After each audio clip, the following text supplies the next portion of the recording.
Hashem, nous allons nous arrêter davantage sur le premier passage du Kriyat Shema. Hier, nous parlons de la kavana générale à avoir avant de réaliser une mitzvah de la Torah, une mitzvah des Chachamim.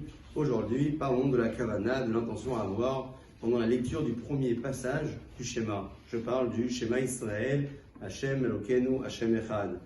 Lorsque l'on récite ce premier passage, la kavana, donc l'intention, est obligatoire. Une personne qui n'a pas eu la kavana au moment où elle a récité la première phase du schéma, n'a pas été acquittée du devoir de la Torah. De quelle kavana parle-t-on ici? Il faut tout d'abord se préparer à accepter, prendre sur soi le rôle Malchut Shamayim, le joug divin.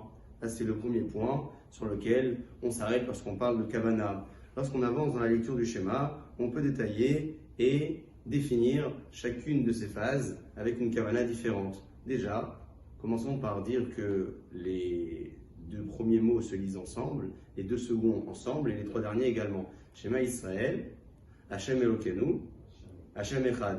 Shema Israël, c'est une introduction qui consiste à dire écoute le peuple d'Israël que nous sommes. Donc on parle au peuple d'Israël parmi lesquels on se trouve. Hashem Elokeinu, en disant qu'Akadosh Baruch Hu Hashem, c'est celui qui a existé, qui existe et qui existera toujours. Haya Ove Vehiye. Elokeinu, c'est notre roi. Malkenu, notre roi Elokeinu. Hashem Echad, on parle de la présence d'Akadosh Baruch Hu qui est unique sur terre. Et ces trois intentions sont extrêmement importantes à avoir pendant la lecture du schéma. Une personne qui n'a pas eu la bonne kavana avant de dire la première phrase du schéma et qui s'en rend compte au milieu de quelques psukim plus tard, termine le pasuk et reprend le premier passage du schéma. C'est extrêmement important. D'ailleurs, pour cela que l'on met la main droite sur le visage, pas besoin d'enlever ses lunettes, on peut mettre la main dessus simplement pour se concentrer davantage et ne pas se laisser distraire par ce qui se passe autour. D'ailleurs, en disant le mot Echad, vous savez que chacune des lettres que compose le mot Echad a aussi une signification particulière.